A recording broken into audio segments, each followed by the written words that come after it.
Il Ouais, y a tutorat, non, à 16 heures, non? C'est pas ça? ouais, ouais. Ouais, ouais, Ouais. ça me semblait. Ok, donc on y va. Donc, il y a quoi, 30-45 minutes de présentation? Ouais, c'est ça, Ok. normalement. Eh ben, c'est parti, le groupe C, on vous écoute.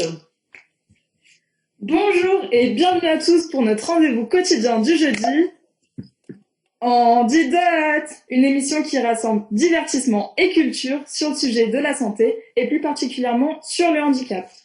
Aujourd'hui, j'ai l'immense honneur d'avoir en ma compagnie non pas un ni deux, mais bien 13 invités d'exception qui m'accompagneront durant toute cette émission et un invité spécial qui nous rejoindra à la fin. Au programme, pour commencer, nous allons débuter par notre célèbre jeu qui fait ravage en ce moment, Andy Quiz. Donc, les règles du jeu sont toujours les mêmes que la dernière fois. Vous allez directement sur l'appli Kahoot ou sur kahoot.it et vous allez devoir répondre à une série de questions en quelques secondes et par la suite, vous allez avoir les explications concernant cette même question par nos experts. Bien évidemment, il y aura encore un classement final et une petite récompense pour nos grands ou grandes gagnantes. Donc, je vais vous laisser dès à présent rentrer le game pin à l'endroit où ça va être indiqué. Alors, du coup, c'est 354, 75, 42. Et surtout, n'oubliez pas que les questions et propositions sont écrites sur notre présentation et pas sur vos écrans de téléphone, donc ne vous faites pas avoir.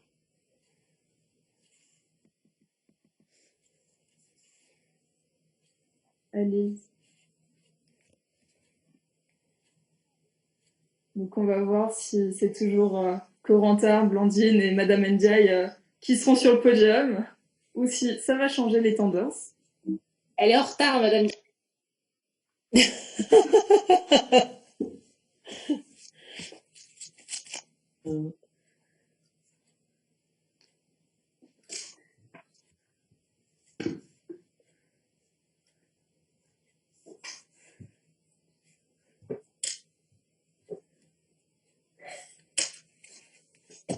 Bon, je pense qu'on peut commencer là.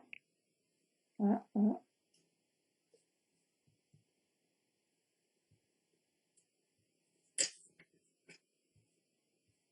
Bon, au pire, s'il y a des retardataires, je crois que le game pin, il est écrit en bas à droite de l'écran, donc vous inquiétez Et pas.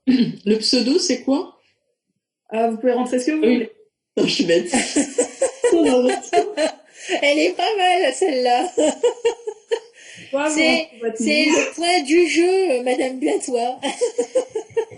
la vieille, la regarde. J'ai compris. Bravo. Je suis con. Alors,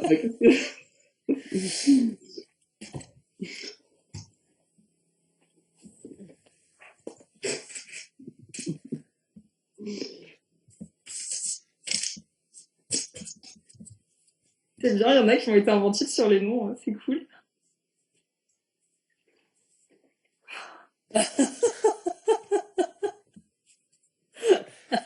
Jusqu'au bout, hein, Séverine.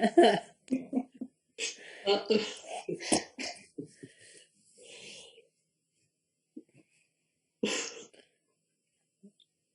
Mal. Allez, c'est parti. Alors, pensez-vous être au point sur la notion du handicap? Alors, question 1. Quel handicap est le plus traité en kinésithérapie?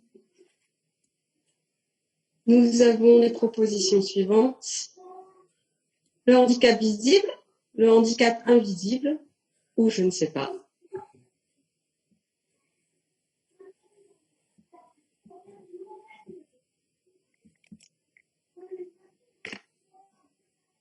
Alors effectivement, la bonne réponse était le handicap visible. Les kinésithérapeutes traitent les problématiques liées au handicap visible et qui touchent la fonction motrice essentiellement. Leurs étiologies sont diverses et variées, congénitales, génétiques, chroniques ou encore traumatiques. Le masseur kinésithérapeute est un acteur majeur du processus de soins des personnes en situation de handicap moteur, tout en coopérant de façon très proche avec les ergothérapeutes. Il participera aussi à l'élaboration du projet de vie du patient. Néanmoins, il ne faut pas oublier le handicap invisible, bien qu'il n'entre pas majoritairement dans le champ d'action du masseur-kinésithérapeute. Il s'agit des personnes atteintes de troubles psychiques, mentaux ou encore sensitifs. Il sera alors nécessaire d'orienter le patient vers des médecins spécialisés, dans certains cas, vers des psychologues. Question 2. Et quelle est la prévalence du traumatisme médulaire en France?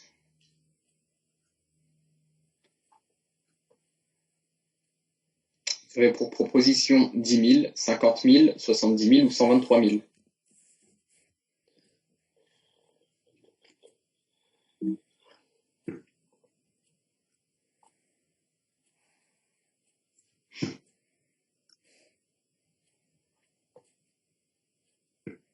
Alors, les facteurs d'apparition de cette pathologie en France, selon la HAS, sont de l'ordre de 1200 nouveaux cas par an et la prévalence est bien de 50 000.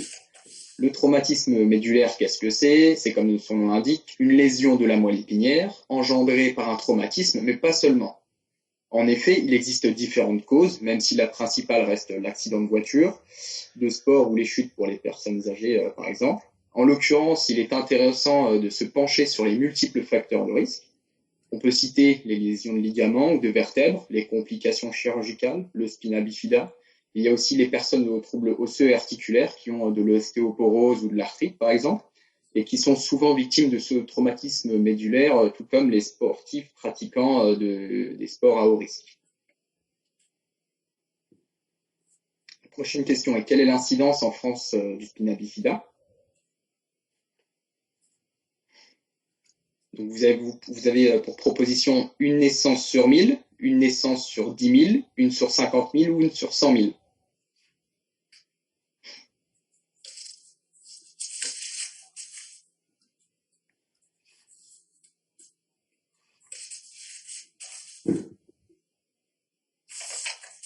Donc en France, l'incidence correspond à une naissance sur 1000. On constate une diminution de l'incidence grâce à la prophylaxie, donc la prévention, avec le diagnostic prénatal et l'acide folique, qui a pour synonyme la vitamine B9, qui est indispensable pour le développement du tube neural, qui correspond à une ébauche de la moelle épinière. Le spina bifida, c'est une malformation congénitale de la moelle épinière et des vertèbres, pour laquelle s'observe une fermeture incomplète de ce tube neural et des vertèbres. Cette dernière survient en général au cours de la vie embryonnaire entre le 21e et 28e jour, est caractérisée par l'absence de soudure des arcs postérieurs et de l'apophyse épineuse d'une ou de plusieurs vertèbres, le plus souvent lombosacrée. Les conséquences sont une paraplégie, une hydrocéphalie, une malformation structurelle du cervelet ou ça peut aller jusqu'à une incontinence urinaire ou anorectale. Prochaine question, elle se caractérise par une paralysie d'un côté du corps. Donc vous avez pour proposition l'hémiplégie, le spina bifida, la paralysie cérébrale ou le traumatisme crânien.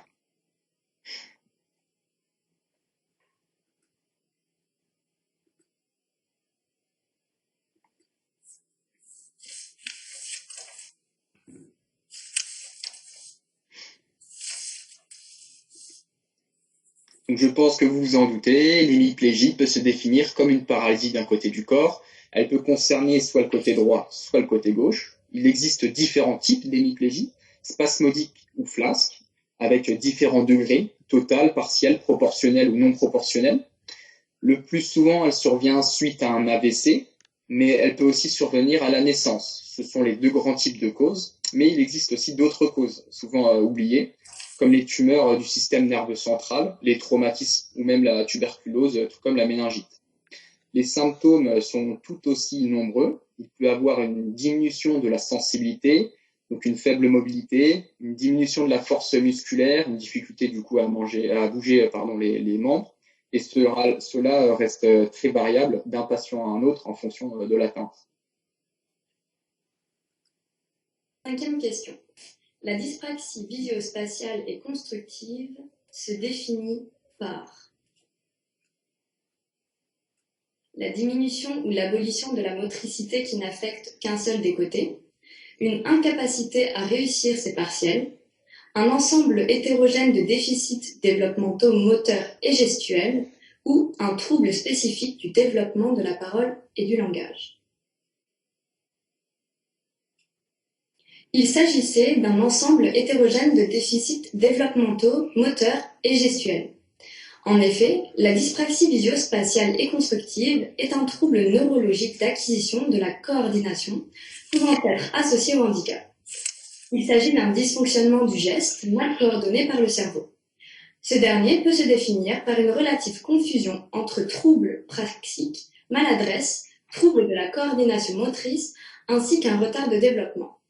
Ce qui signifie que le patient ne peut positionner ses yeux sur des lignes précises. Il est donc dans la possibilité d'écrire, de lire, de faire une addition ou une soustraction, par exemple. Question numéro 6. Que signifie IMC ou IMOC? En proposition, vous retrouverez l'indice de masse corporelle, l'infirmité motrice d'origine cérébrale, International Metalworking Companies ou encore International Music Council. Alors pour cette question, vous avez pu constater qu'il y a un piège. En effet, IMC veut aussi dire indice de masse corporelle, mais dans notre contexte du jour, cela signifie infirmité motrice d'origine cérébrale. L'IMC et l'IMOC ont une incidence de 1,5 pour 1000 naissances. Il s'agit d'une lésion du cerveau survenue dans la période anténatale ou périnatale, due à un trouble de la circulation sanguine provoquant une ischémie ou une hémorragie. Elle touche un cerveau encore en maturation et entraîne un trouble moteur non évolutif.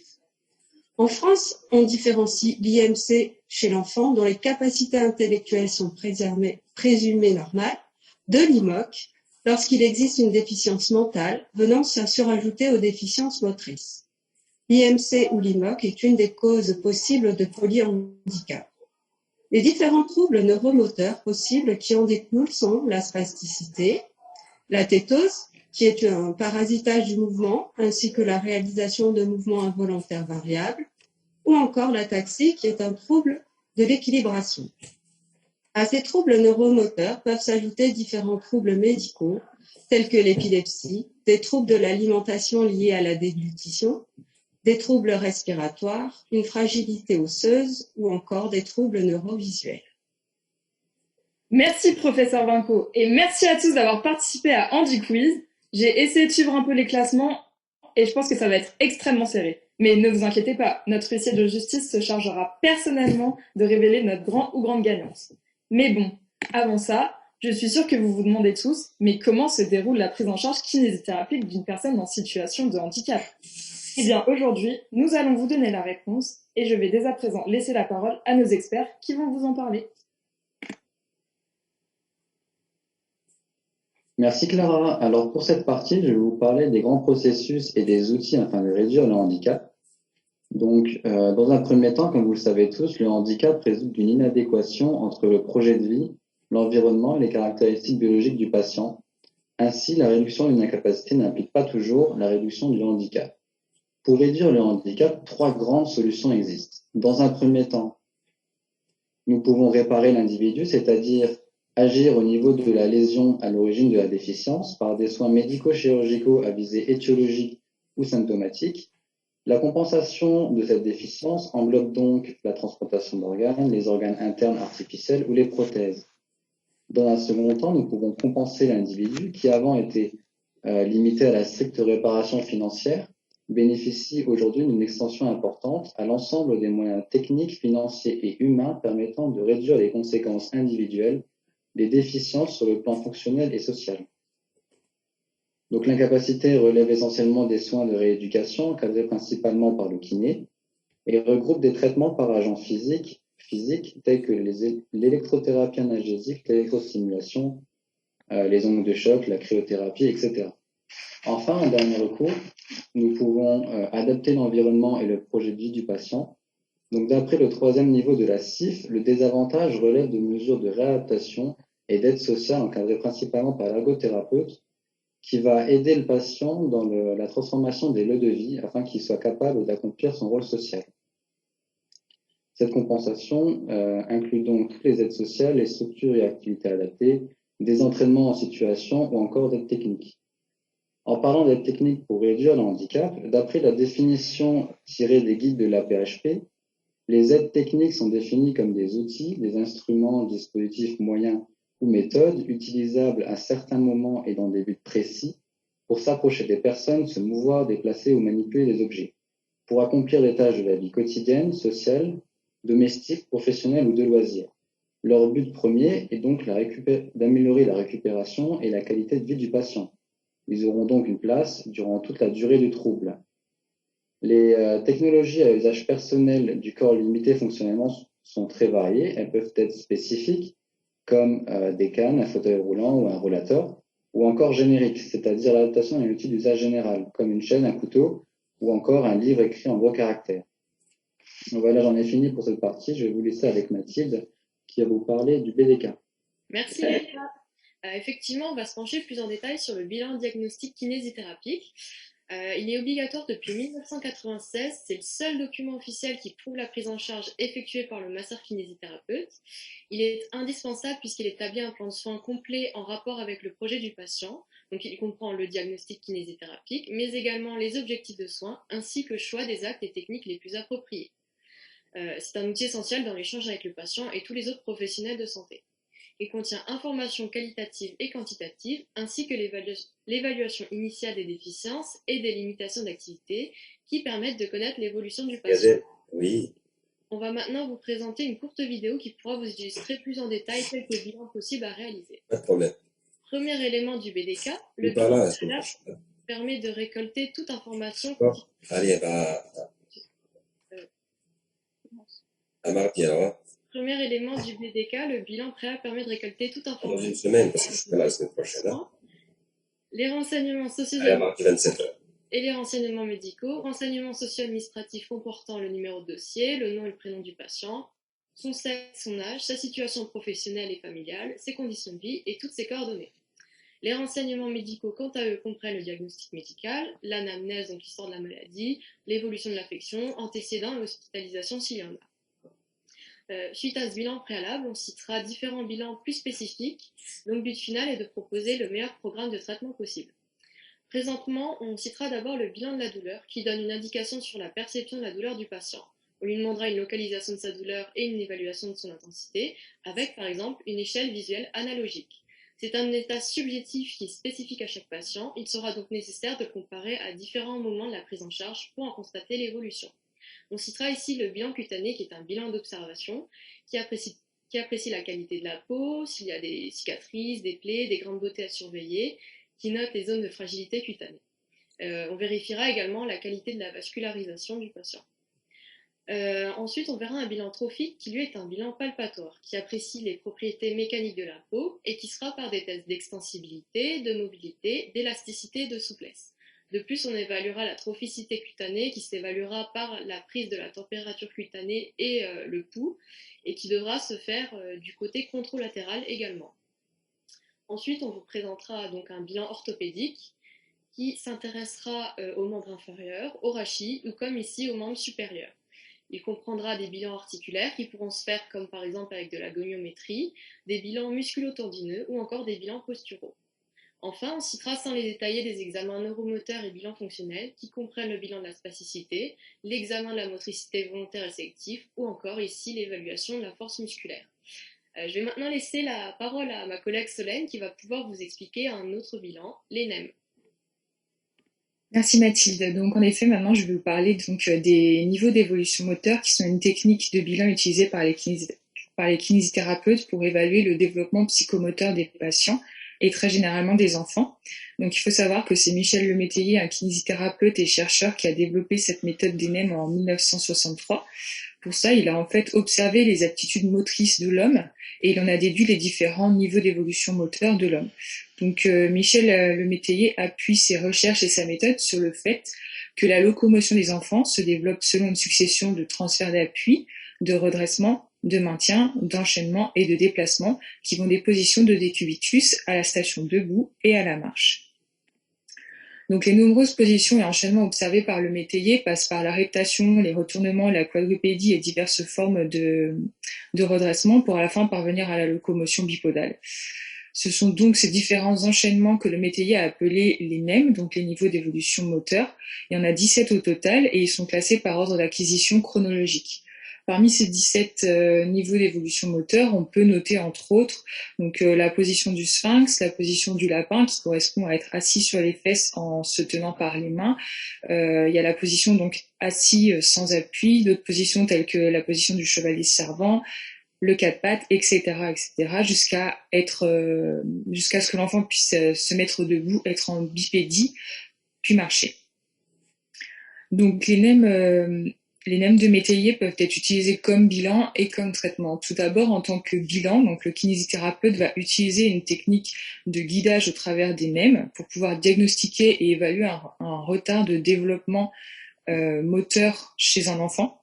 Pour le faire, en fait, il va positionner l'enfant dans une position particulière qui correspond à un NEM en particulier et il va observer la réaction de l'enfant face à cette position. Donc, est-ce que l'enfant va arriver à tenir la position de lui-même grâce à son propre tonus musculaire ou est-ce qu'il a besoin qu'on le maintienne et qu'on l'aide? Est-ce que l'enfant va réagir aux stimuli du kinésithérapeute et bouger en allant chercher le même suivant ou bien est-ce que l'enfant reste passif? Donc, c'est en observant tout ça que le kiné va pouvoir en conclure si l'enfant a, en fonction de son âge, un retard de développement important, léger ou bénin. Après, donc comme je l'ai dit, les NEM peuvent être utilisés en tant que traitement pour l'apprentissage moteur. Donc on les utilisera lorsque les acquisitions motrices vues précédemment sont perturbées. C'est principalement le cas chez les IMC. Dans la prise en charge de ces enfants, le rôle du kinésithérapeute, ça va être d'améliorer la fonction motrice de l'enfant en rétablissant le schéma moteur dit normal au travers de l'acquisition des NEM. Et pour ça, donc le kinésithérapeute va guider l'enfant vers la marche en le stimulant de façon à favoriser l'acquisition et le développement des différents NEM jusqu'à la marche. Donc on voit que le point important des NEM, c'est d'arriver à la marche, mais du coup, qu'est-ce que la marche? Et donc c'est Romane qui va pouvoir vous en parler un peu plus en détail. Effectivement, si vous ne le savez pas encore, la marche est un phénomène complexe qui se fait de manière cyclique. Un mauvais schéma moteur peut entraîner des complications comme une attitude ou encore des déformations osseuses et donc elle peut être modifiée suite à un handicap et c'est pour ça qu'on l'évalue. Donc tout d'abord de manière qualitative avec une évaluation du positionnement du pied au moment de l'attaque au sol. On évalue aussi les appuis, les hauteurs et les longueurs de pas pour voir si la marche est fluide et éviter de trébucher par exemple. On l'évalue aussi de manière quantitative pour récolter plusieurs données spatio-temporelles, donc la vitesse, la cadence, la longueur ou encore la durée, pour récolter des données cinétiques, comme la force de réaction ou de contraction, des données cinématiques comme les angles articulaires ou électromyographiques comme l'activité musculaire ainsi que sa durée. Tout ça grâce à des vidéos et des systèmes optoélectriques, des plateformes de force également, afin de mettre en évidence des pathologies du système locomoteur. Donc la marche, elle est décrite en deux cycles. Tout d'abord une phase d'appui qui est de 60% et ensuite une phase d'oscillation de 40%. Donc la première phase, la phase d'appui, elle est divisée en trois parties. Une partie talligrade qui est l'attaque du talon au sol, une partie plantigrade où tout le pied est en contact avec le sol, et une partie digitigrade où seul l'avant-pied est au sol. Après la phase d'appui vient la phase d'oscillation qui, elle, comporte deux parties. Une phase d'oscillation initiale qui correspond au pied qui se soulève du sol, et une partie d'oscillation terminale qui correspond au moment juste avant l'attaque du talon au sol. Merci à vous pour ces bilans sur le membre inférieur. Mais du coup, je me posais la question, quel bilan peut-on réaliser sur le membre supérieur? Alors, tout d'abord une petite définition pour commencer. Donc, selon le dictionnaire Larousse, la préhension est le fait de saisir, d'agripper ou de retenir un support. En effet, le membre supérieur a comme finalité la prise ou le lâcher d'objet, grâce notamment à notre main. Son examen est donc essentiel pour permettre une bonne autonomie de la personne. Donc il existe deux types de préhension. La préhension fine, réalisée par les trois premiers doigts de la main, donc le pouce, l'index et le majeur, et la préhension forte, dite globale, réalisée par tous les doigts de la main. Il existe aussi différentes prises selon Capenghi, comme vous pouvez le voir sur votre droite, avec des prises pluridigitales, bidigitales ou unidigitales, ou encore des prises subterminolatérales ou pulpo-ingléales. Donc, il existe aussi différents bilans, par exemple le test du pic-touche, qui sert à évaluer la sensibilité du patient. Ce test consiste à l'aide d'un objet présentant à une extrémité un bout pointu et à l'autre extrémité un bout plat ou rond, de venir piquer le patient afin que ces derniers ce dernier doit savoir si le bout présenté est le bout pointu ou le bout rond. Il existe aussi le bilan des 400 points. Il a été développé par Goebbels. Ce bilan est divisé en 4 épreuves de 100 points chacun, évaluant force, mobilité, dextérité de la main du patient et coordination bimanuelle. Et enfin, nous pouvons aussi citer le test du perdu pegboard, qui évalue les mouvements grossiers des doigts et en même temps la dextérité de ces derniers. Ce test est divisé en plusieurs épreuves, comme par exemple un test pour la main gauche, un test pour la main droite ou encore un test avec les deux mains. Nous allons maintenant passer au traitement. Donc, comme vous l'a présenté l'expert précédent, nous allons maintenant parler de traitement de certaines pathologies rencontrées dans le milieu neurologique par le massokinésithérapeute. Donc, nous allons refaire un petit zoom sur les pathologies dont nous avons parlé précédemment lors des bilans. Mais il faut savoir qu'avant de démarrer tout traitement en massokinésithérapie, il faudra trouver un terrain d'entente entre les objectifs du kiné et les objectifs du patient. Une fois la concordance entre les objectifs établis, le traitement pourra commencer. Donc, nous avons déjà parlé des infirmités motrices cérébrales, IMC. Donc, leur prise en charge doit être la plus précoce possible dès le début de l'enfance lorsque le dépistage aura été réalisé. La prise en charge de ce handicap se fera via une équipe multidisciplinaire et l'objectif principal sera de faire gagner le maximum d'autonomie. La première partie du traitement kinésithérapique se fera sur un plan moteur et d'automatisation des mouvements, car l'enfant atteint présentera des difficultés à assimiler les mouvements adaptés. Il y aura également un travail sur le plan postural pour que l'enfant acquiert de l'équilibre. Le kinésithérapeute pourra également rencontrer des patients présentant des traumatismes médulaires. Donc, leur prise en charge se basera sur des mobilisations passives et actives pour la motricité, mais aussi du renforcement musculaire. Ce programme travaillera aussi la verticalisation et l'équilibration du patient, en tenant compte de la motricité préservée. Il y aura aussi un travail de prévention pour les raideurs articulaires, et l'objectif principal sera le même, de faire gagner le maximum d'autonomie aux patients.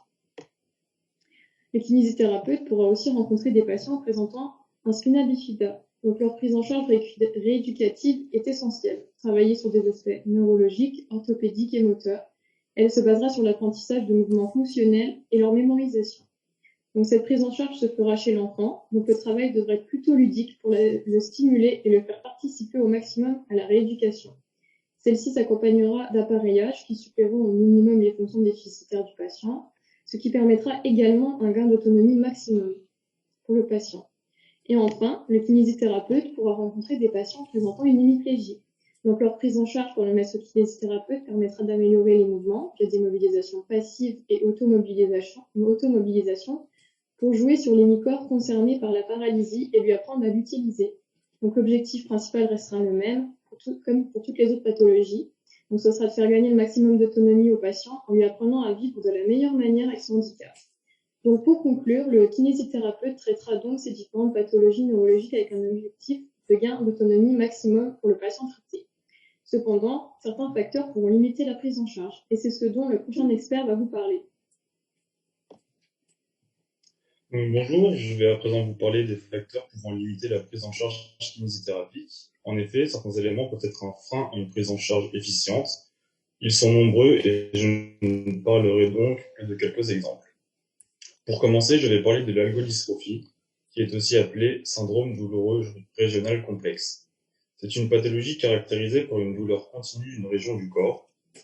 Son étiologie est mal élucidée, cependant nous savons qu'elle est en rapport avec un dérèglement du système neurovégétatif qui affecte la boucle vasculaire sympathique. L'algodystrophie se manifestera par des fourmillements, des sensations de brûlure, des douleurs intenses ou encore des raideurs articulaires dues à une rétraction aponeurotique ou tendineuse, ce qui aura comme conséquence de freiner la bonne prise en charge du patient. Je vais à présent vous parler des sepsis. Donc, les sepsis sont les conséquences d'infections graves. Elles surviennent généralement chez les patients présentant un système immunitaire fragile et lorsqu'elles se produisent après un acte chirurgical, on parlera alors d'infection nosocomiale. Dans le cas d'une infection associée à une prothétisation, des éléments vont ralentir la rééducation active du patient et rendre le pronostic fonctionnel plus aléatoire. Donc on pourra avoir des amplitudes limitées, des raideurs, des boiteries ou alors une douleur permanente. Après avoir cité deux facteurs biomédicaux, je vais aborder brièvement les facteurs que l'on pourrait qualifier de psychologiques, comme par exemple la kinésiophobie. Donc la kinésiophobie correspond à la peur du mouvement. Cette phobie est en général due à une douleur ressentie en effectuant des gestes ou activités précises. La personne en souffrance refuse donc de répéter ses gestes ou activités par peur de se blesser à nouveau, car la kinésiophobie repose essentiellement sur un modèle d'évitement de la douleur. Elle aura comme conséquence une rééducation moins efficace qui causera une chronicisation de la douleur, un déconditionnement physique et donc un retard sur la prise en charge des activités dites normales du patient, mais elle entraînera aussi des troubles psychologiques, comme par exemple de l'anxiété, une dépression, des troubles obsessionnels compulsifs ou encore un burn-out. Les facteurs psychosociaux peuvent donc être également une entrave au bon déroulement de la prise en charge d'un patient, mais aussi une aide pour celui-ci. Par exemple, le contexte familial et social. C'est un aspect important à ne pas négliger, il aura une influence sur la motivation et l'implication du patient dans sa rééducation.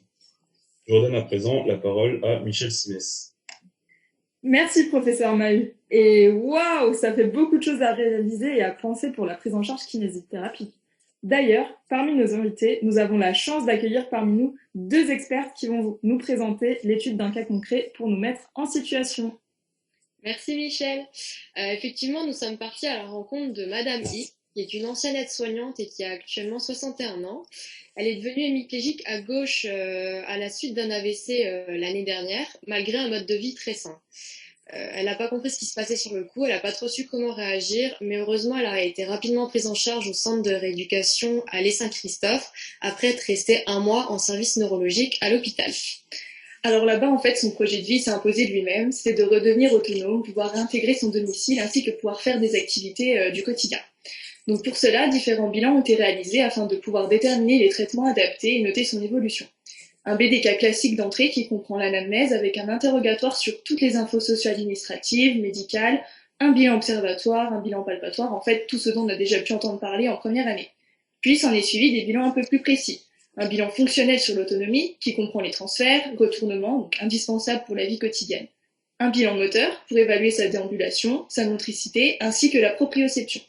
Un bilan de force, un bilan de la spasticité. Par exemple, chez cette dame, les fléchisseurs et pronateurs du bras gauche étaient spastiques. Ensuite, un bilan de l'équilibre, avec l'équilibre postural debout et assis. Un bilan sur la sensibilité, d'abord superficielle. Ils ont en fait évalué plutôt ses sensations, voir si elle ressentait le toucher, la douleur, les pincements. Et puis pour la profonde, la patiente n'arrivait pas à ressentir la position de son membre inférieur gauche dans l'espace. Elle était donc obligée, par exemple, de regarder ses pieds pour savoir où elle se trouvait. Suite à ces bilans, donc, des traitements ont été proposés. Pour traiter la spasticité, il y a eu des injections de toxines botuliques qui ont permis progressivement, après plusieurs injections, de diminuer la spasticité chez la patiente. Il y a eu également d'électrostimulation excitomotrice utilisée donc pour traiter la spasticité d'une part, mais aussi pour la paralysie de certains muscles de l'hémicorps gauche afin d'essayer de les stimuler. Lors du bilan moteur, ils ont remarqué une difficulté à mouvoir la jambe gauche et la cheville dû à un déficit de force des releveurs du pied. Ils ont alors proposé une chaussure orthopédique avec un système de releveur intégré pour contrôler les mouvements du releveur du pied.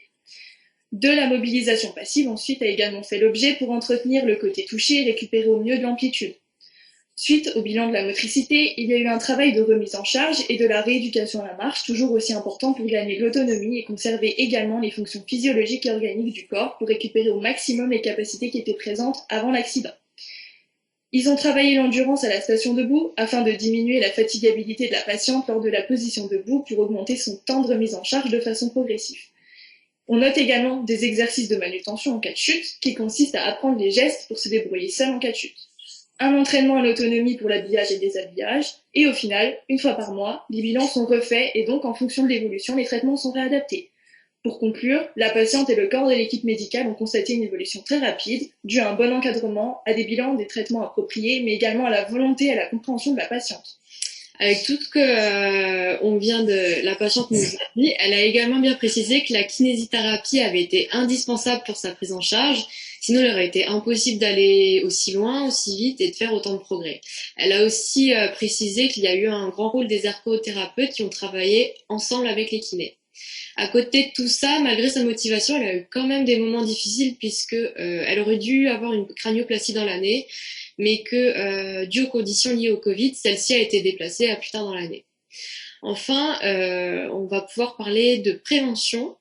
Donc on peut repréciser qu'elle avait quand même un niveau de vie sain, mais on a beau avoir une vie saine, on peut quand même avoir un AVC, il n'y a pas de risque zéro. Ça nous empêche quand même pas de réduire les risques au maximum, mais on note bien que le risque zéro n'existe pas. Je vais maintenant repasser la parole à notre super présentatrice qui va vous présenter la suite du programme.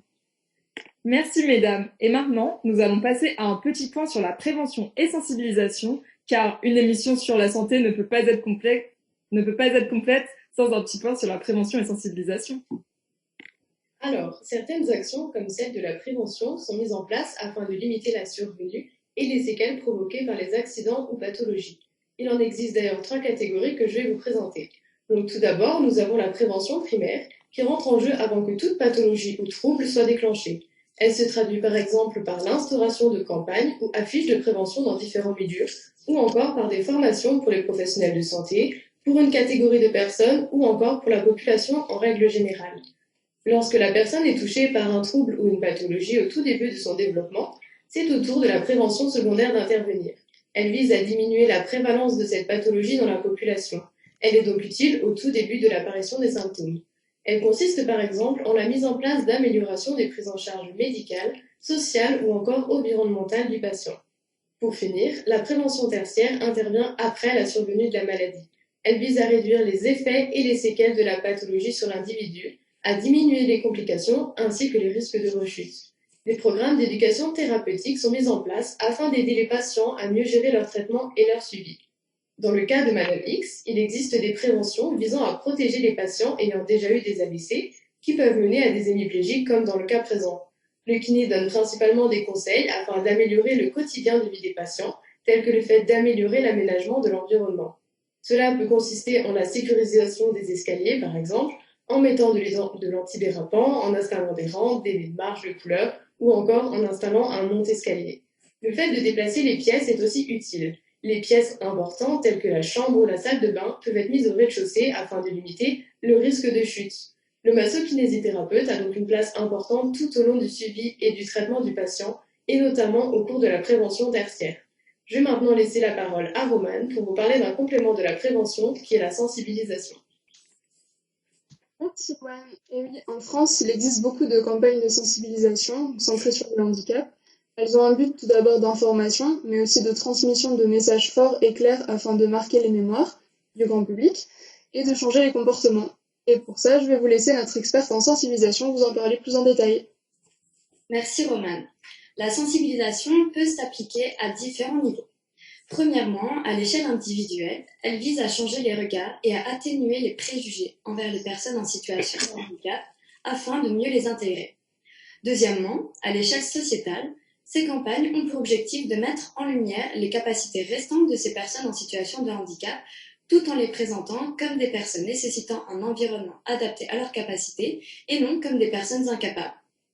Par ailleurs, la sensibilisation peut prendre différentes formes, les médias étant le moyen le plus répandu et ayant le plus fort impact. En effet, nous avons par exemple les pubs ou encore les films qui permettent d'agir sur tous les âges et à tous les publics. Il y a également divers événements liés à la sensibilisation et qui sont mis en place à l'échelle nationale, voire mondiale. Nous pouvons citer la journée de l'AVC qui permet de mettre en lumière le combat de ces personnes au quotidien. Pour finir, beaucoup de sensibilisation se fait dans les écoles pour toucher les enfants ainsi que les adolescents afin qu'ils portent un nouveau regard sur ces personnes en situation de handicap. Mais qui sont à l'origine de ces campagnes ? On peut citer par exemple la Fondation Personnage qui a été créée en 1966 par Lino Ventura. Elle met en place des campagnes de sensibilisation pour alerter sur l'urgence de faire une véritable place aux personnes en situation de handicap dans tous les domaines de la vie. Et nous allons vous montrer un de leurs films publicitaires autour de la cause du handicap qui met en scène plusieurs acteurs français afin de marquer les esprits.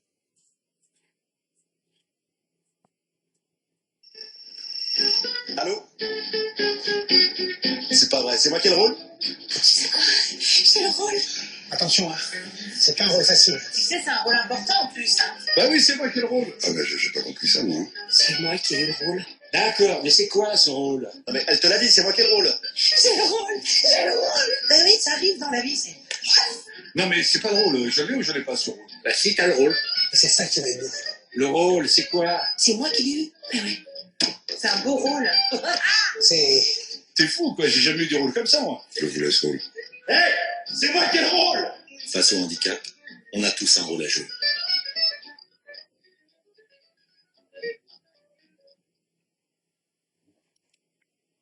Alors Alors nous passons à présent aux actions de l'Ordre des kinés en matière de prévention et de sensibilisation.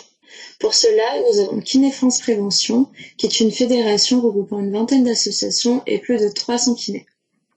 Cette fédération organise des actions de prévention, notamment dans les entreprises confrontées au TMS, aux risques physiques, à la pénibilité, ainsi que les travailleurs vieillissants ou en situation de handicap. Les demandes d'entreprise sont évaluées et un plan d'action est alors élaboré en fonction des études de terrain. Par exemple, l'entreprise RTE, qui est une filiale d'EDF, a fait appel à Kiné France Prévention pour faire des observations en situation de travail, des bilans individuels, puis des temps collectifs d'amélioration des pratiques professionnelles et des situations à risque. Des séances hebdomadaires encadrées par des kinés permettent aux agents de maintenir leurs conditions physiques et de revenir sur les situations de travail à risque. De plus, les kinés agissent également au niveau de la prévention primaire dans le milieu scolaire.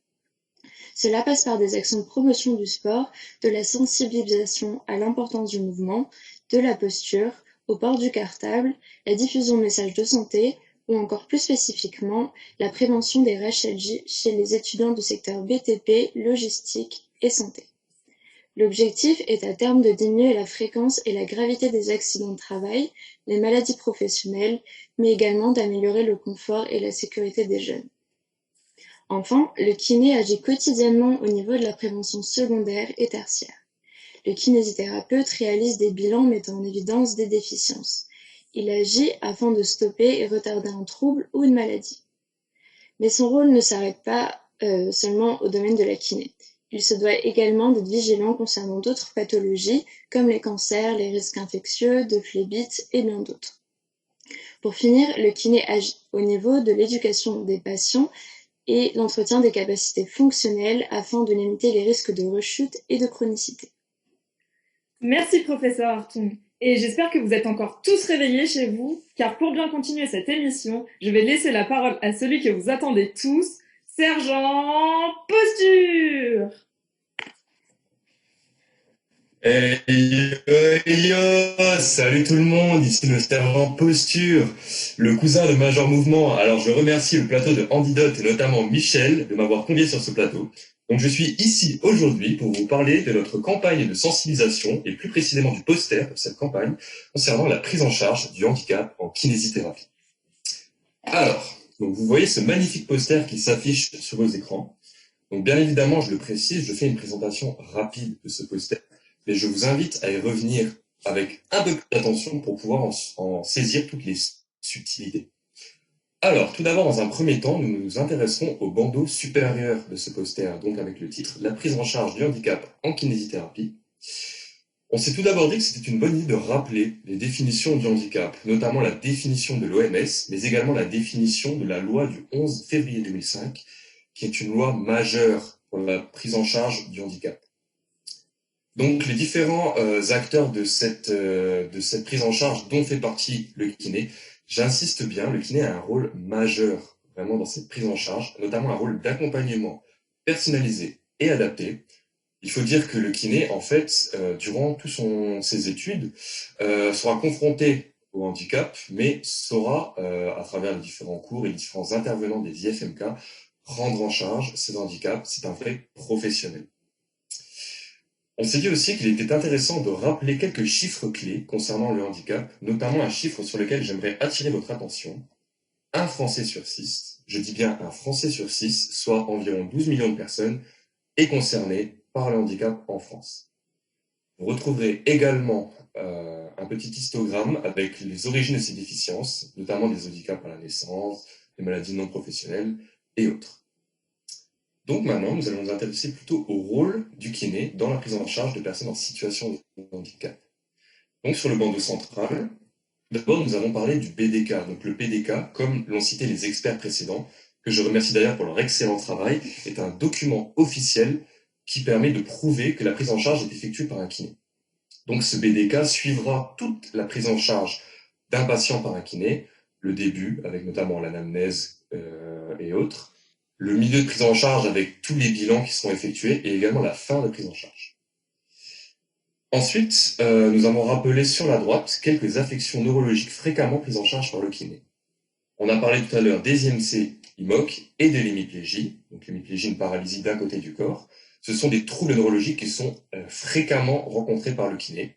C'est pourquoi nous avons décidé de les rappeler ici en exemple, pour pouvoir évidemment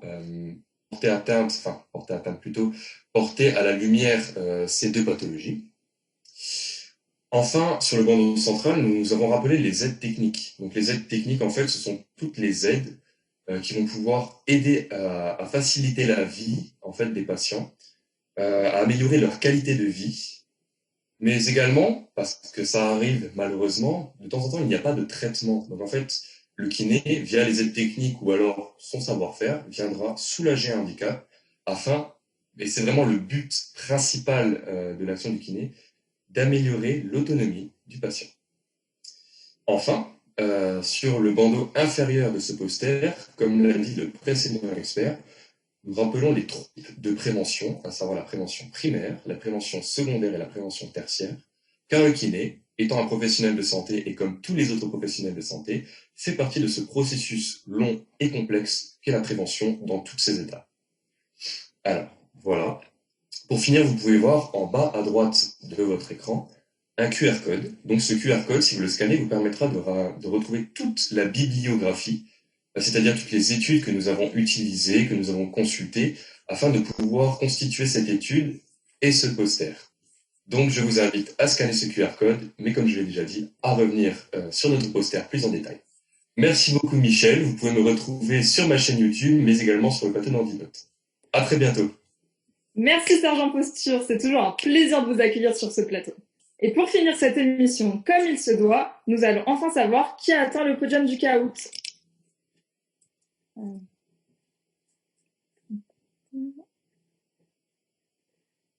Alors, en troisième position, nous avons Madame Ndiaye, encore. En deuxième, Pac-Man. Et notre grand gagnant est, roulement de tambour, Monsieur Derry. Bravo à vous et bravo à tous d'avoir participé et merci de nous avoir suivis jusqu'au bout. À la prochaine.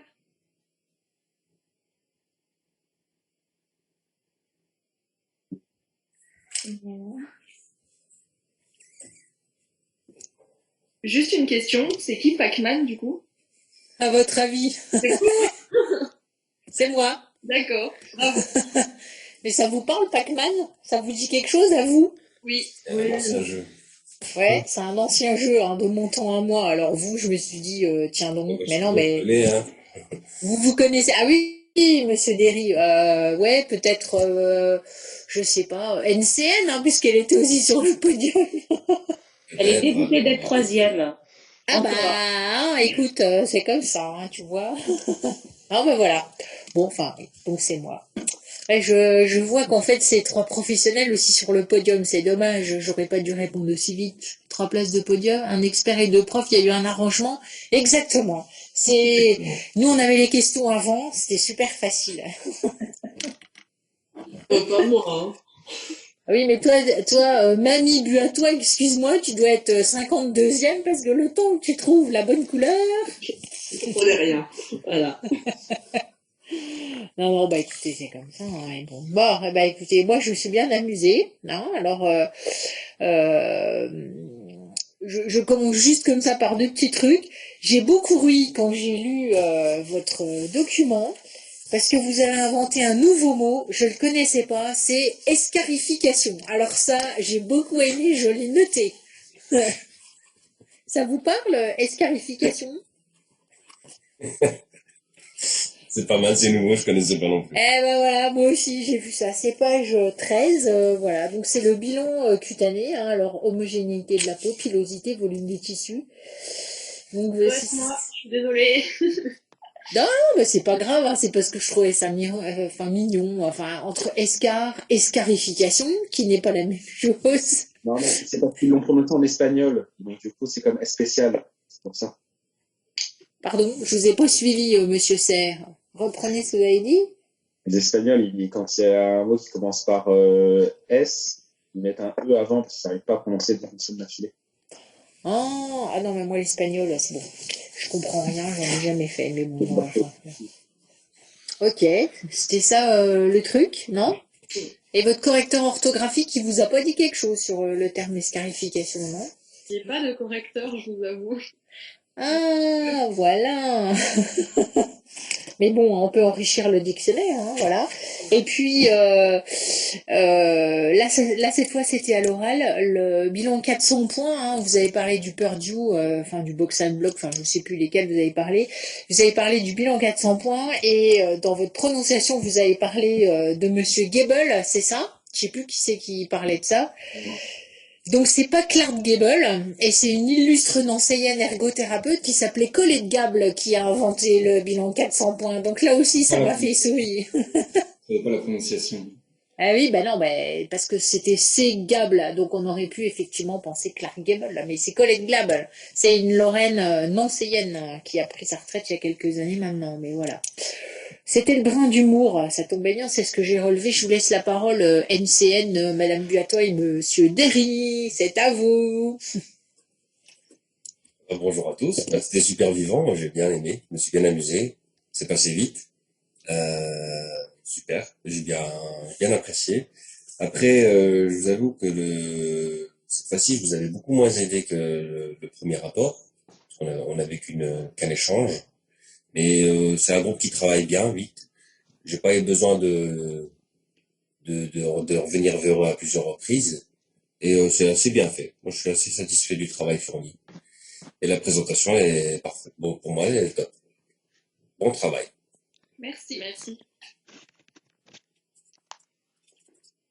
Oh, vous n'êtes pas d'accord, Baptiste. On vous entend plus. Le micro. Ah.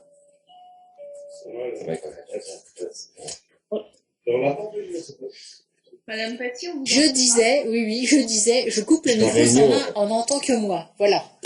Guillaume, Ismaël, il faudrait retirer votre micro. Ah, d'accord. Comment je fais? Merci. Oui, et d'ailleurs tout à l'heure, Monsieur Derry était au téléphone et on entendait ses réponses, non, c'est pas ça? Oui, à un moment donné. Ouais. Bon. Non, mais je vous dirai en plus après, hein, voilà, en l'occurrence, donc je laisse Madame Ndiaye et Madame Buatois, voilà. Après, je poursuivrai, peut-être, ou pas. Comment ça, Séverine? Je commence? Bah, comme tu veux. Ouais, vas-y, Kumba. Comme je prends le truc. Ok. Écoutez, moi aussi, j'ai trouvé que c'était bien dans l'ensemble. Alors, bien sûr, toute la petite en charge, je suis pas du tout légitime pour la commenter, hein, mais j'ai trouvé que le rapport était bien écrit. Alors, une petite critique lorsque vous donnez les données épidémiologiques, et je l'ai aussi remarqué dans votre poster. Souvent, il faut mettre la période sur laquelle les données sont fournies, surtout que vous parlez parfois d'évolution, vous dites qu'elles diminuent ou qu'elles augmentent, enfin qu'elles diminuent, je crois, en l'occurrence, et du coup, il faut savoir par rapport à quoi. Donc ça, alors, c'était pas forcément facile d'avoir cette information-là. Surtout, quand on allait regarder la bibliographie, on n'avait pas forcément tout de suite l'info non plus. Ça ramenait vers des PDF en ligne. Sur votre poster, j'avais du coup la même remarque, sauf que vous avez été intelligent de mettre la biblio en ligne, en tout cas de proposer la biblio en ligne en dessous, ce qui fait que j'ai plus qu'à aller chercher. Hein. Par contre, ça aurait été bien de mettre, par exemple, quand vous parlez des 12 millions de Français, un Français sur 6 qui sont en situation de handicap, comme il n'y avait pas l'année, alors je crois que c'est 2016 et c'est pour la source INSEE, et comment je l'ai su, c'est en tapant sur un moteur de recherche, et je suis tombée sur l'APF France Handicap, où vous avez le chiffre, et juste si vous le faites, vous verrez, vous avez le chiffre et en dessous la petite référence, et c'est sous un format poster aussi. Alors c'est la seule critique vis-à-vis de votre poster, moi je l'ai trouvé bien, je l'ai découvert pendant votre présentation, mais je trouve que la structure elle était bien faite. Il y a du texte, c'est sûr qu'il vaut mieux être plus visuel que mettre du texte, mais je trouve que les informations étaient suffisamment courtes pour que ça réponde bien aux prérequis. Puis à part ça, comme vous l'avez entendu pour votre expert, j'ai trouvé votre présentation vraiment bien. Alors, il faut nous prévenir à l'avance pour vos tests, parce que le temps que je trouve la page et tout, je proteste pour ma 3e place. Oui, je suis mauvaise perdante, mais j'ai trouvé très intelligent de commencer par le test, en fait, parce que du coup, on est dedans, on vous suit, et forcément, dès qu'on a quelqu'un d'un peu compétitif comme moi, on est obligé d'écouter. Voilà. Donc, j'ai trouvé votre présentation vraiment dynamique et sympa. Et puis les études de cas, encore une fois, sur le fond, je peux pas faire de commentaires, mais j'ai trouvé intéressant que vous présentiez ça et que vous mettiez aussi l'aspect du projet de vie, en fait, de la personne qui est en situation de handicap. Voilà. Merci. Merci à vous. Alors, c'est à moi. Attendez, je reprends ma souris. Donc merci aussi. Globalement, sur le fond, je rejoins mes collègues. Donc après, moi, j'ai plus des critiques à apporter sur la forme. C'est toujours un petit peu le mauvais rôle, mais en même temps, il faut bien le faire. Alors, enfin, il y a aussi des choses quand même sur le fond. J'avoue, alors c'est vrai que je suis un peu fatiguée en ce moment, mais j'ai quand même eu du mal dans la lecture du dossier. Je trouve que votre introduction est un petit peu light. J'aurais bien aimé justement que vous fassiez plus de liens avec votre dossier du premier semestre, c'est-à-dire rappeler la définition du handicap et puis expliquer plus clairement que vous alliez choisir des déficiences, des pathologies. Enfin, je trouve que votre intro, elle est un petit peu light. Et du coup, on a du mal un petit peu à voir le contexte au départ. Et voilà. Même si après, dans ce que vous décrivez, c'est bien, mais à un moment donné, on se perd parce qu'on se dit, là, ils nous décrivent ces pathologies, mais est-ce que finalement, c'est des infos qui apportent des renseignements sur le rôle du kiné. Enfin, des fois, vous allez un petit peu loin dans la description de la pathologie et un peu moins dans le rôle du kiné. Donc, bref, j'étais un peu mitigée des fois quand je lisais le dossier écrit. Et moi, je trouve que finalement, c'est la dernière partie sur la partie sensibilisation, prévention. Pour moi, c'est là où vous apportez vraiment une réponse sur le rôle du kiné dans la prise en charge du handicap avec le versant santé publique. Et je trouve que cette partie-là, voilà, pour moi, elle était vraiment très intéressante, bien développée.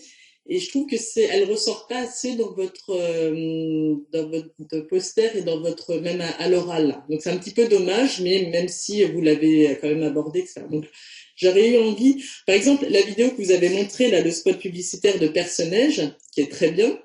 Moi, je l'aurais bien vu en introduction là de votre présentation. Parce que pour le public, la promo des cas de vos collègues, là, je suis pas sûre qu'ils aient bien compris votre cheminement dans votre dossier, vous voyez. Vous n'avez pas vraiment présenté fait une introduction dans votre présentation orale, et du coup, je sais pas s'ils ont bien suivi, parce que vous avez présenté pas mal de pathologies, mais voilà, est-ce qu'ils ont fait le lien? Je suis pas sûre, mais après peut-être que si, c'est peut-être juste moi qui... Mais voilà, j'aurais présenté un petit peu les choses un peu différemment, mais c'est pas grave. Je reviens aussi sur le cas de la patiente de l'Est Saint-Christophe, parce que justement, j'ai été sollicitée, participée. Et là, pareil, je trouve que c'est dommage que vous n'ayez pas plus, parce que cette patiente, c'était génial, son témoignage. Et là, ça reste entre nous. Les autres, vous l'avez pas fait partager comme vous auriez pu le faire partager. Parce que cette dame, c'était le kiné a un rôle essentiel. Enfin voilà, c'est ça. Et là, vous auriez pu mettre des petits extraits de audio, parce que c'est ça qu'il fallait retenir. D'accord? Donc c'est dommage, je trouve, de pas avoir plus valorisé cette interview. D'accord, parce que c'était ce qui était touchant et c'était d'accord. Donc des petits extraits audio. Je pensais que vous alliez mettre des petits extraits audio. Vous n'avez peut-être pas trop osé, mais même si voilà. En tout cas, la démarche était intéressante et c'était très sympa. Elle était très contente de contribuer au dossier de santé publique des cas. C'était une très belle expérience pour elle aussi. Donc ça, c'était sympa, mais bon. C'était un petit peu dans la sphère voilà, privée. On n'a pas pu le faire partager correctement aux autres. C'est dommage, mais c'était... sinon, alors, sur la partie forme du dossier, alors je fais un petit partage d'écran. Je ne sais pas si vous voyez. Alors, bon, globalement, alors j'ai mis... il y a des petites annotations.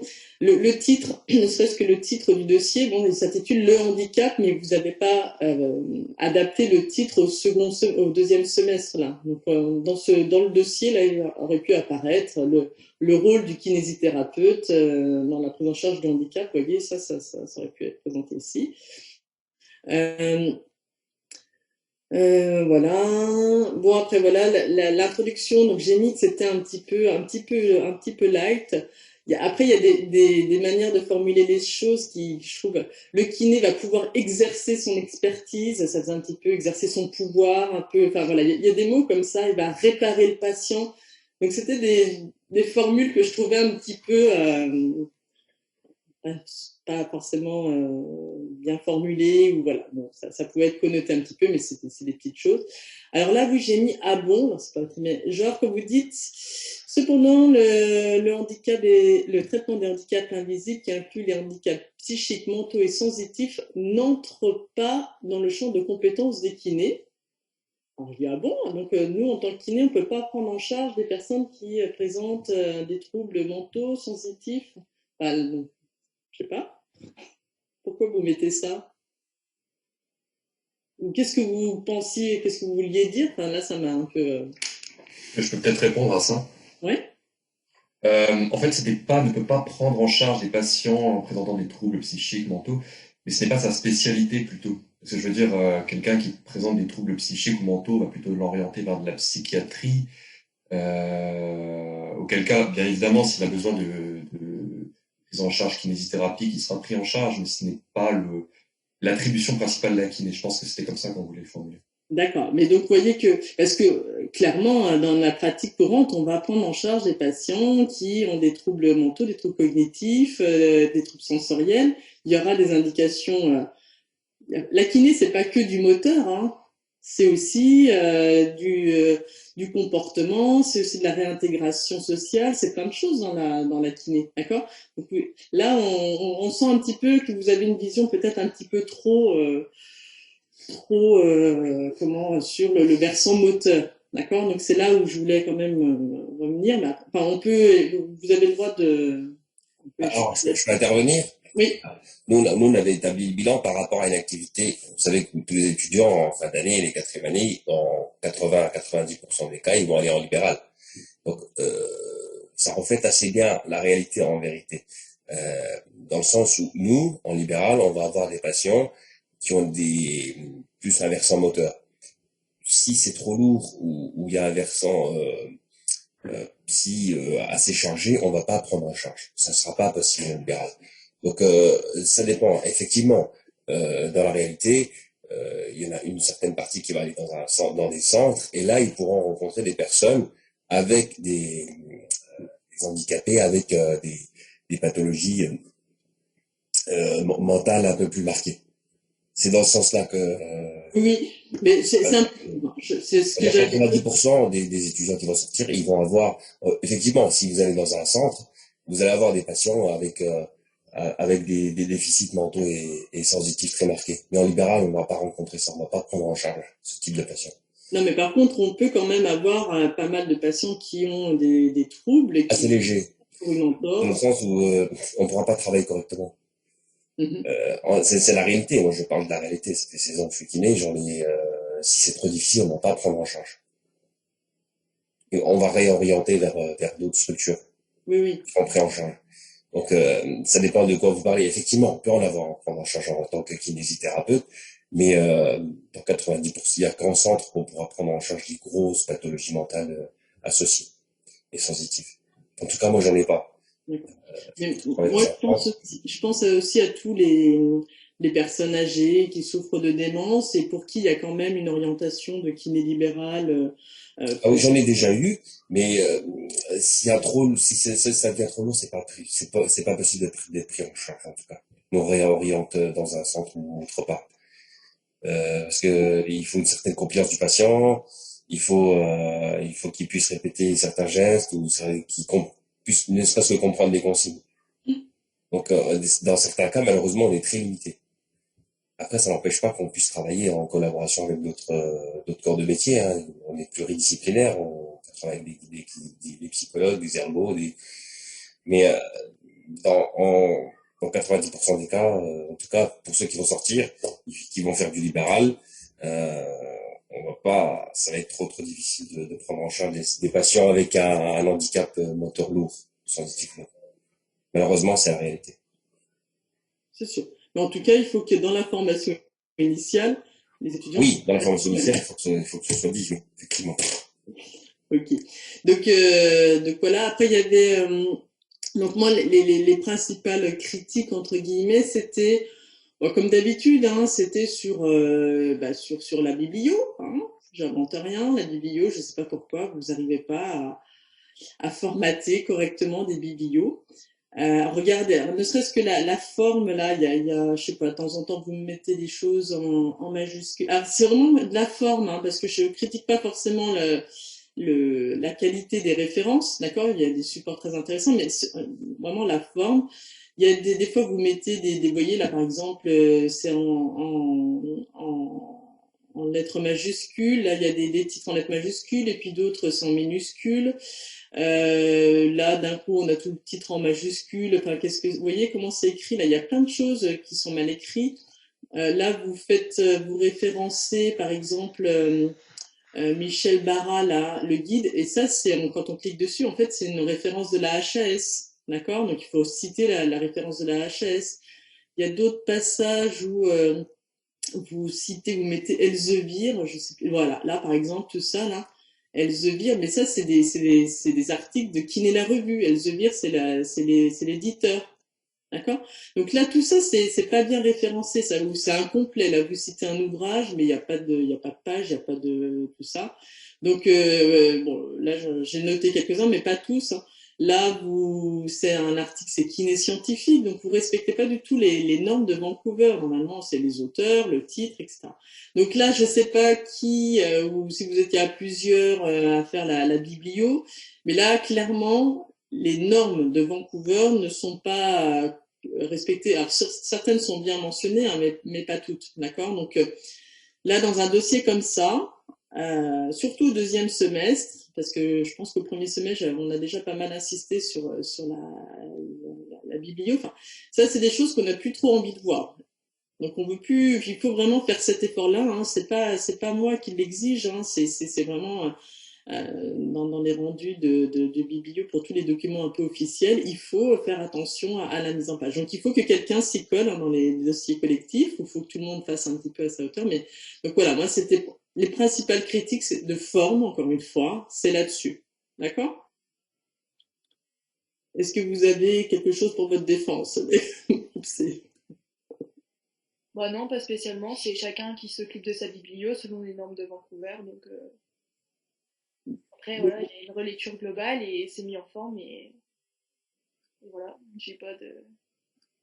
Donc après, voilà, l'idée, c'est pas de pointer qui a fait quoi, c'est juste que peut-être que ça vous paraît, je comprends, hein, ça peut paraître pénible et voilà, mais là, on est en train de récupérer les mémoires des 4e années sur ce genre de mise en forme, hein, si c'est pas bien fait, vous perdez des points. C'est pas vous gagnez des points si c'est bien fait, c'est on vous retire jusqu'à 2 ou 3 points parce que la mise en forme n'est pas respectée. D'accord? Donc, vraiment, je sais que c'est un peu pénible, mais faites attention à ça. Voilà. Sinon, bon, globalement, sur les aspects de forme, c'était ça. Là, j'ai bien aimé, voilà, cette partie-là qui était bien illustrée. Donc, c'était principalement ça que j'ai trouvé très intéressant. Alors après, là, ouais, cette partie-là, facteur limitant la prise en charge,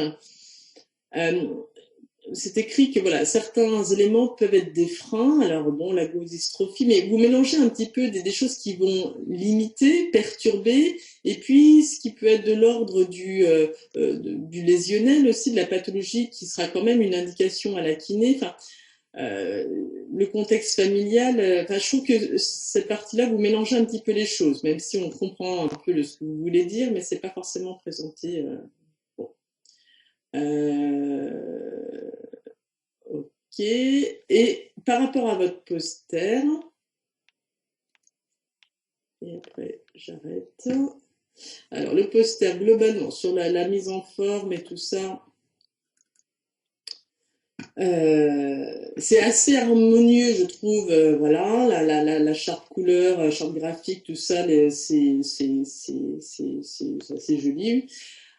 Bon, globalement, je trouve qu'il y a beaucoup de textes, trop de phrases, d'accord. Mais bon, ça c'est toujours la difficulté. Un poster, ça doit être quelque chose, un outil de communication, donc on doit avoir envie de le lire. Donc quand il y a beaucoup de texte, ben on lit pas forcément.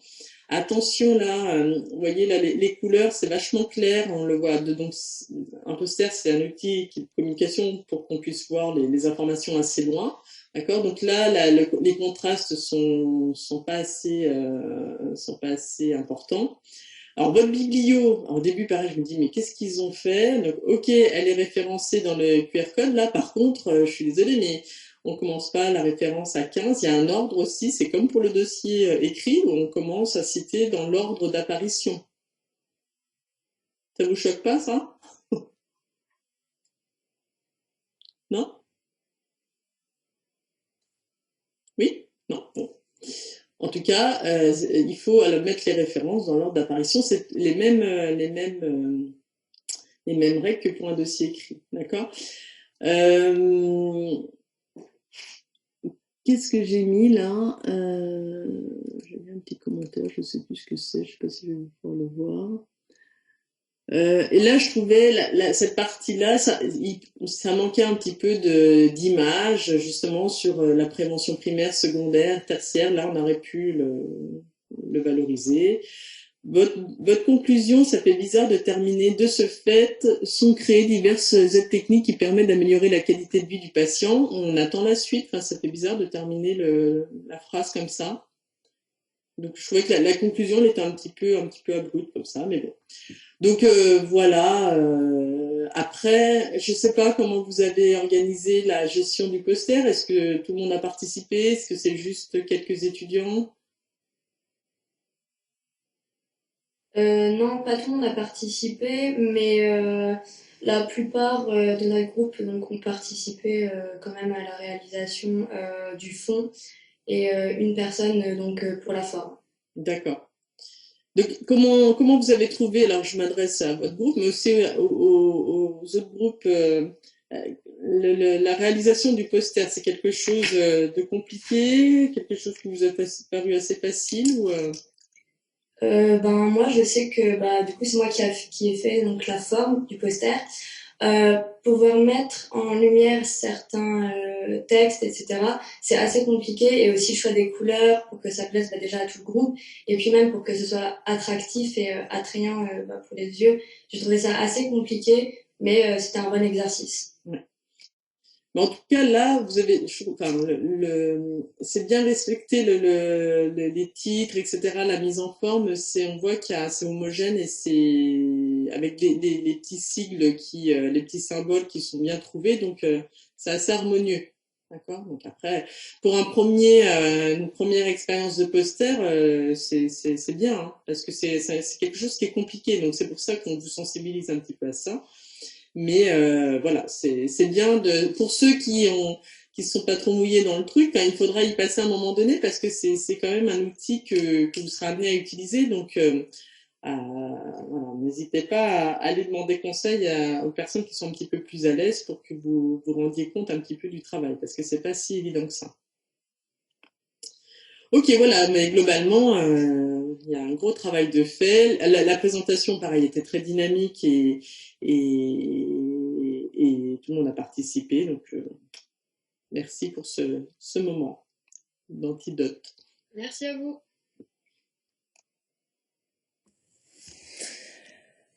Alors moi, je vais quand même vous poser une question, parce que vous avez cité cette dame que vous êtes allé rencontrer à l'Est Saint-Christophe. Vous avez cité aussi dans votre écrit deux personnes. Vous avez été rapidement, vous avez parlé de Nicolas et d'Elisa. Au fait, au-delà de ce qu'ils sont, qu'est-ce que ça vous a apporté à vous d'aller interroger des gens, des vrais patients, que vous avez encore peu vus finalement, à part 3 semaines en stage? Mais vous en avez retiré quoi? Qu'est-ce que ça a changé pour vous, le fait d'avoir finalement le regard à eux de patients?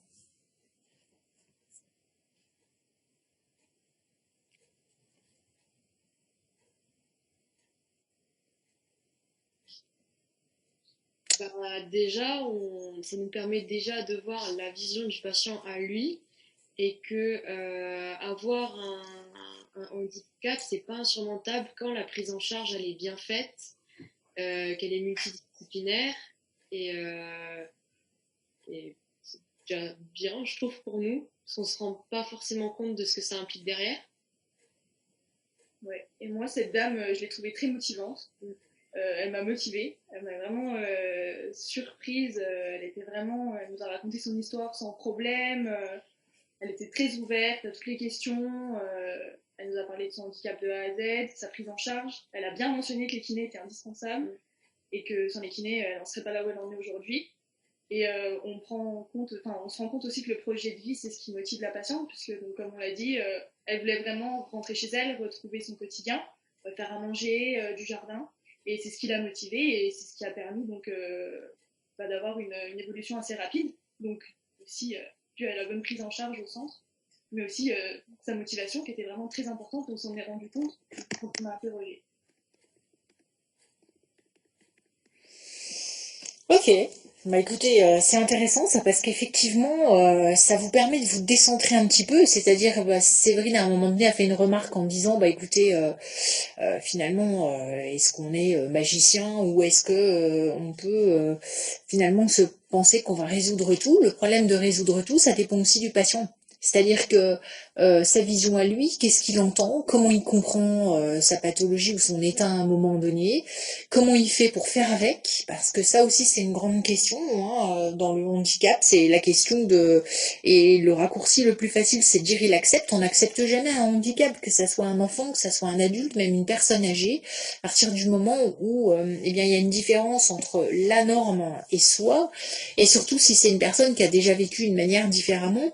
Donc la question de l'acceptation, c'est plutôt de comment on fait avec, comment l'entourage fait avec et comment finalement on arrive en tant que kiné à faire progresser cette personne avec ça. Mais c'est aussi finalement quand on est là-dedans, c'est de l'entendre dans ce qu'elle a à dire. C'est-à-dire que vous avez probablement un avis ou avec votre BDK, vous allez en tirer des choses peut-être à faire, sauf que là aussi, c'est l'intérêt d'aller la questionner et le projet de vie, c'est son expression à elle.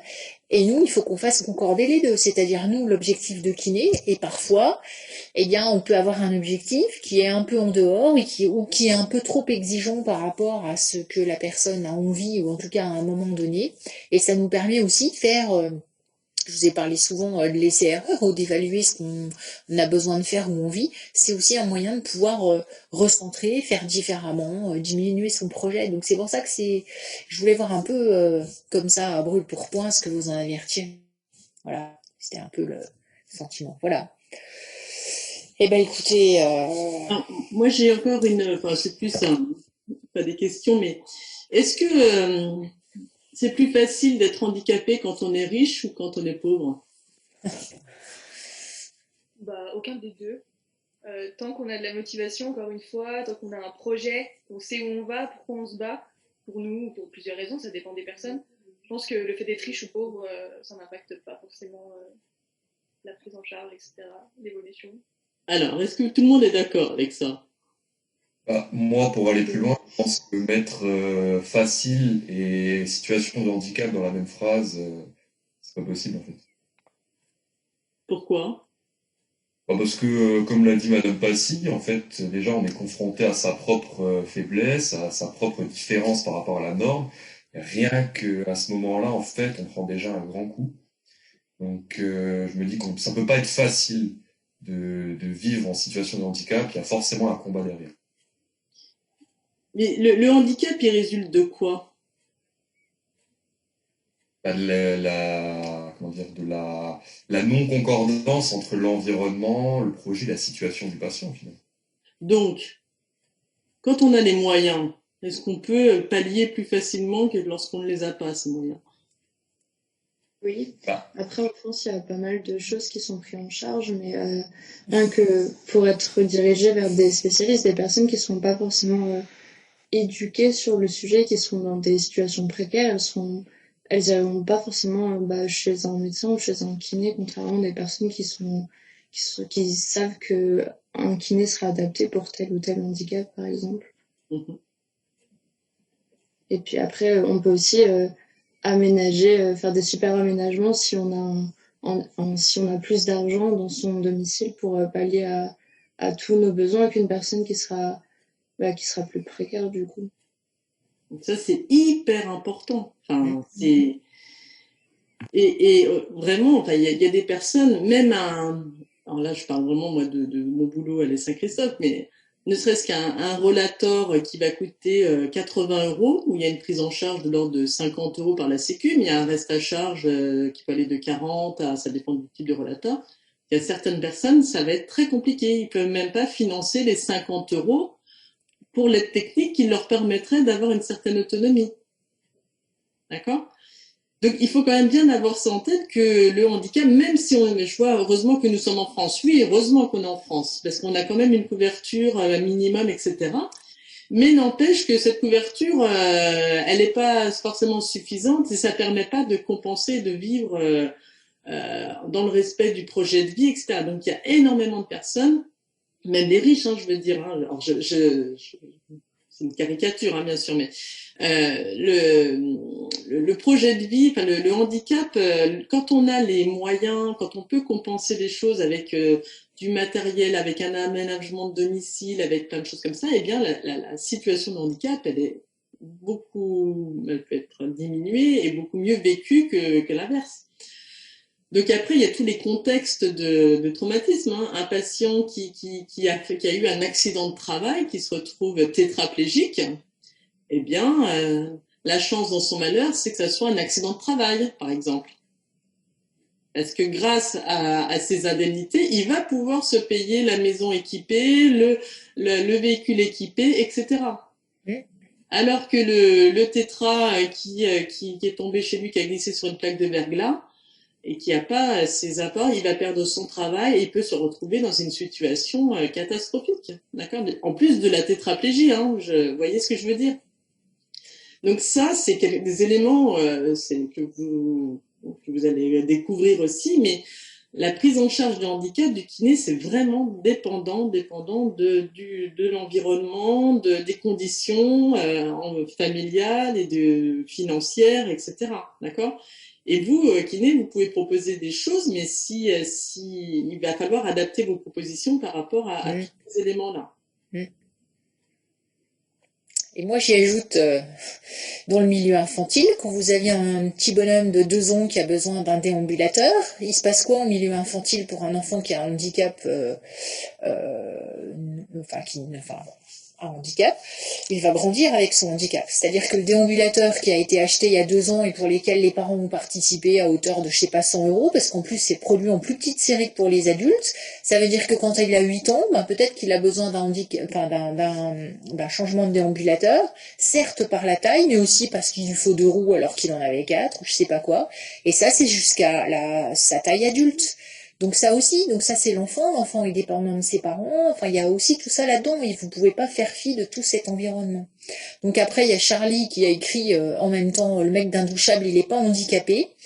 Et bien pour ça, vous avez raison, Charlie, parce que, après, dans une certaine manière si, mais la notion du modèle dont vous avez parlé, le modèle de Wood, eh bien le handicap, il naît aussi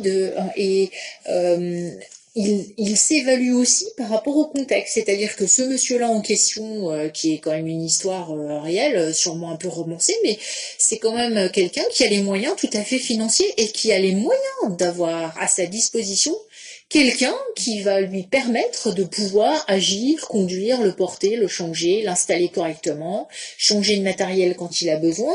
Et effectivement, il a gardé son travail. Mais ça, c'est pas forcément les modèles qu'on rencontre le plus, Séverine, dans la vraie vie quand même, me semble-t-il. Donc après, c'est aussi cette lecture-là.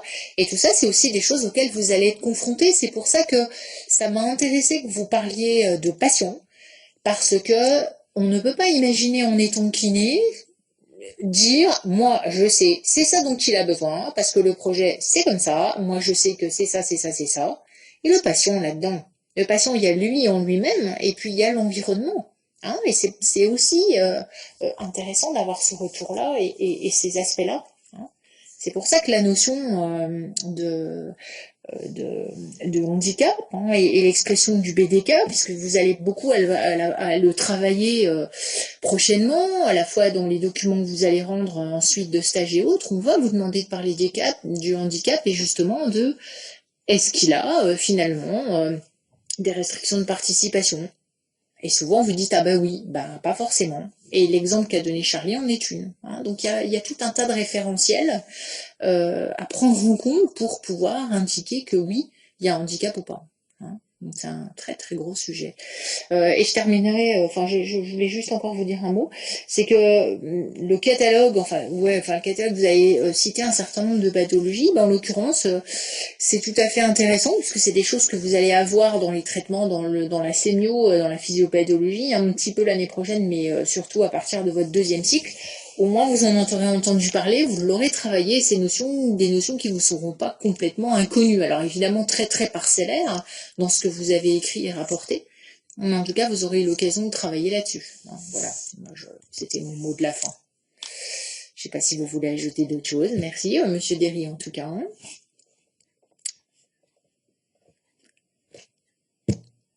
C'est bon pour tout le monde? Ouais. On se retrouve un petit peu, nous quatre? Ouais.